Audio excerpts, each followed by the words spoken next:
हम पाठ करेंगे नलिन विलोचन शर्मा द्वारा रचित कहानी विष के दांत। सेन साहब की नई मोटर कार बंगले के सामने बरसाती में खड़ी है। काली चमकती हुई स्ट्रीमल इंड जैसे कोयल घोंसले में कि कब उड़ जाए। सेन साहब को इस कार पर नाज है। बिल्कुल नई मॉडल 7,500 में आई है। काला रंग चमक ऐसी कि अपना मुंह देख लो। कहीं पर एक धब्बा दिख जाए तो क्लीनर और शोफर अर्थात ड्राइवर की शामत ही समझो। मेन साहब की सख्त ताकीद है कि खोखा खोखी गाड़ी के पास फटकने न पाए। लड़कियां तो पांचों बड़ी सुशील हैं, 5-5 ठहरी, और सो भी लड़कियां तहजीब और तमीज की तो जीती जागती मूर्त ही हैं। मिस्टर और मिसेस सेन ने उन्हें क्या करना चाहिए यह सिखाया हो या नहीं, क्या क्या नहीं करना चाहिए इसकी उन्हें ऐसी तालीम दी है कि बस।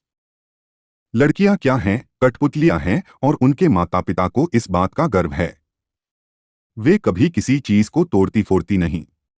वे दौड़ती हैं और खेलती भी हैं, लेकिन सिर्फ शाम के वक्त, और चूंकि उन्हें सिखाया गया है कि ये बातें उनकी सेहत के लिए जरूरी हैं। वे ऐसी मुस्कुराहट अपने होठों पर ला सकती हैं कि सोसाइटी की तारिकाएं भी उनसे कुछ सीखना चाहें तो सीख लें, पर उन्हें खिलखिलाकर किलकारी मारते हुए किसी ने सुना नहीं। सेन परिवार के मुलाकाती रश्क के साथ अपने शरारती बच्चों से खींचकर कहते हैं, एक तुम लोग हो और मिसेस सेन की लड़कियां हैं। अब एक फूल का गमला तोड़ने के लिए बना है। तुम लोगों के मारे घर में कुछ भी तो नहीं रह सकता। सो जहां तक सेन परिवार की लड़कियों का सवाल है, उनसे मोटर की चमकदमक को कोई खास खतरा नहीं था। लेकिन खोखा भी तो है। खोखा जो एक ही है, सबसे छोटा है। खोखा नाउम्मीद बुढ़ापे की आंखों का तारा है। यह नहीं कि मिसेस सेन अपना और बुढ़ापे का कोई ताल्लुक किसी हालत में मानने को तैयार हो, और सेन साहब तो सचमुच बूढ़े नहीं लगते। लेकिन मानने लगने की बात छोड़िए। हकीकत तो यह है कि खोखा का आविर्भाव तब जाकर हुआ था जब उसकी कोई उम्मीद दोनों को बाकी नहीं रह गई थी। खोखा जीवन के नियम का अपवाद था, और यह अस्वाभाविक नहीं था कि वह घर के नियमों का भी अपवाद हो। इस तरह मोटर को कोई खतरा हो सकता था तो खोखा से ही। बात ऐसी थी कि सीमा, रजनी, आलो, शेफाली, आरती पांचों हुई तो उनके लिए घर में अलग नियम थे, दूसरी तरह की शिक्षा थी, और खोखा के लिए अलग दूसरी। कहने के लिए तो सेनों का कहना था कि खोखा आखिर अपने बाप का बेटा ठहरा, उसे तो इंजीनियर होना है, अभी से उसमें इसके लक्षण दिखाई पड़ते थे, इसलिए ट्रेनिंग भी उसे वैसी ही दी जा रही थी। बात यह है कि खोखा के दुललित स्वभाव के अनुसार ही सेनों ने सिद्धांतों को भी बदल लिया था। अक्सर ऐसा होता है कि सेन परिवार के दोस्त आते हैं, भड़कीले ड्राइंग रूम में बैठते हैं, और बातचीत के लिए विषय का अभाव होने पर चर्चा निकल पड़ती है कि किसका लड़का क्या करेगा। तब सेन साहब बड़ी मौलिकता और दूरंदेशी के साथ फरमाते हैं कि वह तो अपने लड़के को अपने ढंग से ट्रेंड करेंगे। करेंगे क्या कर रहे हैं? आजकल की पढ़ाई लिखाई तो फिजूल है, वह तो उसे अपनी तरह बिजनेसमैन इंजीनियर बनाना चाहते हैं। अब देखिए न, सेन साहब कहते हैं, खोखा 5 साल का हो रहा है। लोग कहते हैं उसे किंडरगार्टन स्कूल में भेज दो, लेकिन मैंने अभी यही इंतजाम किया है कि कारखाने का बढ़ी मिस्त्री 2-1 घंटे के लिए आकर उसके साथ कुछ ठोंक पीट किया करे। इससे बच्चे की उंगलियां अभी से औजारों से वाकिफ हो जाएंगी। हिंदुस्तानी लोग यही नहीं समझते। एक दिन का वाकया है कि ड्राइंग रूम में सेन साहब के कुछ दोस्त बैठे गपशप कर रहे थे। उनमें एक साहब साधारण हैसियत के अखबारनवीस थे, और सेनों के दूर के रिश्तेदार भी होते थे। साथ में उनका लड़का भी था, जो था तो खोखा से भी छोटा, पर बड़ा समझदार और होनहार मालूम पड़ता था। किसी ने उसकी कोई हरकत देखकर उसकी कुछ तारीफ कर दी, और उन साहब से पूछा कि बच्चा स्कूल तो जाता ही होगा। इसके पहले कि पत्रकार महोदय कुछ जवाब देते, सेन साहब ने शुरू किया, मैं तो खोखा को इंजीनियर बनाने जा रहा हूँ, और वे ही बातें दोहराकर वे थकते नहीं थे। पत्रकार महोदय चुप मुस्कुराते रहे। जब उनसे फिर पूछा गया कि अपने बच्चे के विषय में उनका क्या ख्याल है, तब उन्होंने कहा, मैं चाहता हूँ कि वह जेंटलमैन जरूर बने, और जो कुछ बने उसका काम है, उसे पूरी आज़ादी रहेगी। सेन साहब इस उत्तर के शिष्ट और प्रच्छन्न व्यंग्य पर ऐंठ कर रह गए। तभी बाहर शोरगुल सुनकर सेन साहब उठने लगे, तो उनके मित्रों ने भी जाने की इच्छा प्रकट की और उन्हीं के साथ बाहर आए। बाहर सेन साहब का शोफर एक औरत से उलझ रहा था। औरत के पास एक 5-6 साल का बच्चा खड़ा था, जिसे वह रोकने की कोशिश कर रही थी, क्योंकि बच्चा बार बार शोफर की ओर झपटता था। सेन साहब को देखकर औरत सहम गई। शोफर ने साहब की ओर बढ़कर अदब के साथ कहा, देखिए साहब, मदन गाड़ी को छू रहा था, गाड़ी गंदी हो जाती, मैंने मना किया तो लगा कहने जा तो मैंने उसे पकड़कर अलग कर दिया। इस पर मुझको मारने दौड़ा। अब उसकी माँ भी आकर खामखा मुझसे उलझ रही है।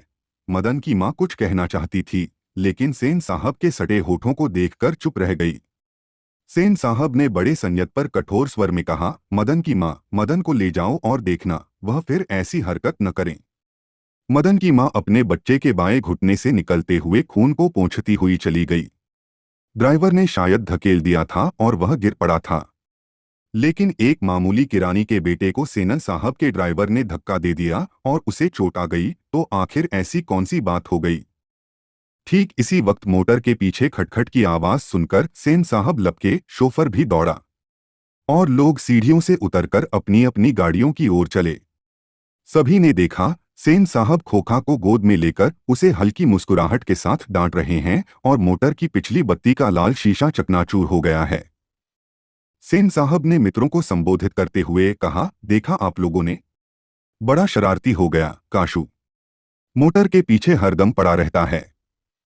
उसके कलपुर्जों में इसको अभी से इतनी दिलचस्पी है कि क्या बताऊं। शायद देखना चाह रहा था कि आखिर इस बत्ती के अंदर है क्या। सेन साहब खोखा को जमीन पर रखकर अपने दोस्तों के साथ उनकी कार की ओर चले। उन्होंने अपने मित्रों की भावभंगिमा देखी नहीं, देखते भी तो कुछ समझ पाते, इसमें शक ही था। मिस्टर सिंह अपनी कार के पास पहुंचे और सेन साहब को नमस्कार कर दरवाजा खोलने के लिए बढ़े और फिर रुक गए। उनकी निगाह अचानक ही अगले चक्के पर गई थी। उन्होंने नजदीक जाकर देखा और परेशानी की हालत में खड़े हो गए। टायर बिल्कुल बैठ गया था, शायद पंक्चर हो गया था। सेन साहब भी आगे बढ़ाए और कुछ झिझकते हुए बोले, कहीं ऐसा तो नहीं है कि काशू ने हवा निकाल दी हो।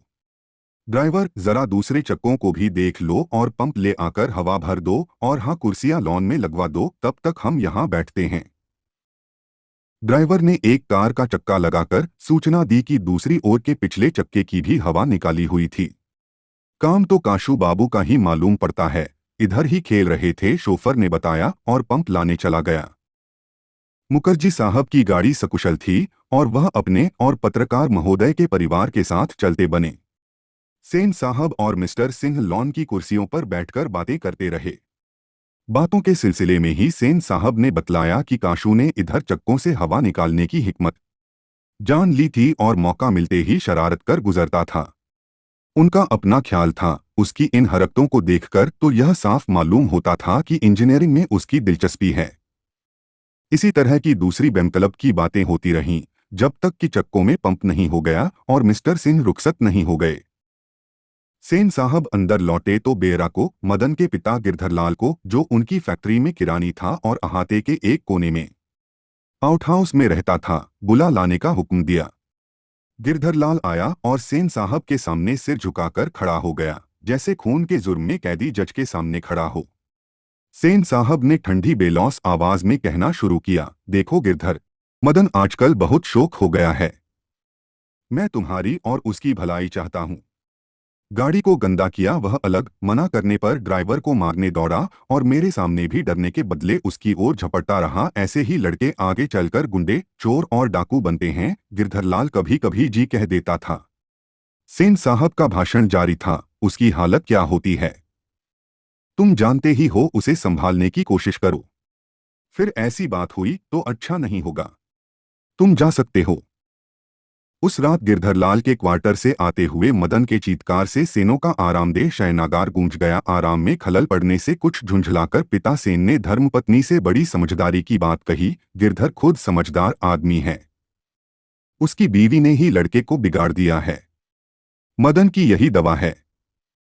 मेरी तो तबीयत हुई थी कि कमबख्त की खाल उधेड़ दूं। गिरधर ने ऐसी ही कड़ाई जारी रखी तो शायद ठीक हो जाए। Spare the rod and spoil the child. माता सेन की नींद उचट गई थी। उन्हें मदन की कातर चिल्लाहट से ज्यादा अपने पति की बकबक पर खींच आ रही थी, लेकिन उन्होंने भी अपनी खींच मदन पर ही उतारी। कमबख्त कैसा कौए की तरह चिल्ला रहा है, भिखमंगा कहीं का, खोखा की बराबरी करता फिरता है। मदन का आर्त रुदन रुक गया था। खैरियत थी, उसकी सिसकियां सेनों के शयनागार तक नहीं पहुंच सकती थीं। लेकिन दूसरे दिन तो बिल्कुल बेढब मामला हो गया। शाम के वक्त खेलता कूदता खोखा बंगले के अहाते की बगल वाली गली में जा निकला। वहां धूल में मदन पड़ोसियों के आवारागर्द छोकरों के साथ लट्टू नचा रहा था। खोखा ने देखा तो उसकी तबीयत मचल गई। हंस कौओं की जमात में शामिल होने के लिए ललक गया, लेकिन आदत से लाचार उसने बड़े रोब के साथ मदन से कहा, हमको लट्टू दो, हम भी खेलेगा। दूसरे लड़कों को कोई खास उज नहीं थी। वे खोखा को अपनी जमात में ले लेने के फायदों को नजरअंदाज नहीं कर सकते थे, पर उनके अपमानित प्रताड़ित लीडर मदन को यह बात कब मंजूर हो सकती थी। उसने छूटते ही जवाब दिया, अबे भाग जा यहाँ से। बड़ा आया है अपने बाबा की मोटर पर बैठ, लट्टू खेलने वाला है भी लट्टू तेरे। जा। काशू तैश में आ गया। वह इसी उम्र में नौकरों पर, अपनी बहनों पर हाथ चला देता था, और क्या मजाल कि उसे कोई कुछ कर दे। उसने आव देखा नताव मदन को एक घूंसा रसीद कर दिया। चोर गुंडा डाकू होने वाला मदन भी कब मानने वाला था। वह झट काशू पर टूट पड़ा। दूसरे लड़के जरा हटकर इस द्वंद्व युद्ध का मजा लेने लगे, लेकिन यह लड़ाई हड्डी और मांस की, बंगले के पिल्ले और गली के कुत्ते की लड़ाई थी। अहाते में यही लड़ाई हुई रहती तो काशू शेर हो जाता। वहां से तो 1 मिनट बाद ही वह रोता हुआ जान लेकर भाग निकला। महल और झोपड़ी वालों की लड़ाई में अक्सर महल वाले ही जीतते हैं, पर उसी हालत में जब दूसरे झोपड़ी वाले उनकी मदद अपने ही खिलाफ करते हैं। लेकिन बच्चों को इतनी अक्ल कहाँ। उन्होंने न तो अपने दुर्दमनीय लीडर की मदद की, न अपने माता पिता के मालिक के लाडले की ही। हाँ, लड़ाई खत्म हो जाने पर तुरंत ही सहमते हुए तितर बितर हो गए। मदन घर नहीं लौटा, लेकिन जाता ही कहाँ। 8-9 बजे तक इधर उधर मारा मारा फिरता रहा। फिर भूख लगी तो गली के दरवाजे से आहिस्ता आहिस्ता घर में घुसा। उसके लिए मार खाना मामूली बात थी। डर था तो यही कि आज मार और दिनों से भी बुरी होगी। लेकिन उपाय ही क्या था। वह पहले रसोई घर में घुसा। मां नहीं थी। बगल के सोने वाले कमरे से बातचीत की आवाज आ रही थी। उसने इत्मीनान के साथ भरपेट खाना खाया, फिर दरवाजे के पास जाकर अंदर की बातचीत सुनने की कोशिश करने लगा। उसे बड़ा ताज्जुब हुआ, उसके बाबू गरज तरज नहीं रहे थे। उसकी अम्मा ने कोई बात पूछी जिसे वह ठीक से सुन नहीं सका, तो उसके बाबू ने झल्लाकर कहा, अरे भाई बतलाया तो। साहब ने सिर्फ यही कहा, आज से तुम्हारी कोई जरूरत नहीं, कल से मकान छोड़ देना और अपनी तनख्वाह ऑफिस से ले लेना। मदन के काम की कोई बात नहीं हो रही थी। उसकी सजा की तजवीज होती रहती तो सुनने की कोशिश भी करता। वह दबे पांव बरामदे में रखी चारपाई की तरफ सोने के लिए चला तो अंधेरे में उसका पैर लोटे से लग गया। लोटे की उंठन की आवाज सुनकर गिरधर बाहर निकल आया। मदन की अम्मा भी उसके साथ थी। मदन चौंक कर घूमा और मार खाने की तैयारी में छाती को अपने हाथों से बांधकर खड़ा हो गया। मदन अक्सर अपने पिता के हाथों पिटता था, बहुत पिटने पर रोता भी था, मगर बहादुरी के साथ। गिरधर निस्सहाय निष्ठुरता के साथ मदन की ओर बढ़ा। मदन ने अपने दांत भींच लिए। गिरधर मदन के बिल्कुल पास आ गया था कि अचानक वह ठिठक गया। उसके चेहरे से नाराजगी का बादल हट गया। उसने लपककर मदन को हाथों से उठा लिया। मदन हक्का बक्का अपने पिता को देख रहा था। उसे इस तरह प्यार किया था, अगर कभी किया था तो गिरधर उसी बेपरवाही, उल्लास और गर्व के साथ बोल उठा जो किसी के लिए भी नौकरी से निकाले जाने पर ही मुमकिन हो सकता है। शाबाश बेटा, एक तेरा बाप है और तूने तो खोखा के 2-2 दांत तोड़ डाले। हाँ हाँ हाँ हाँ।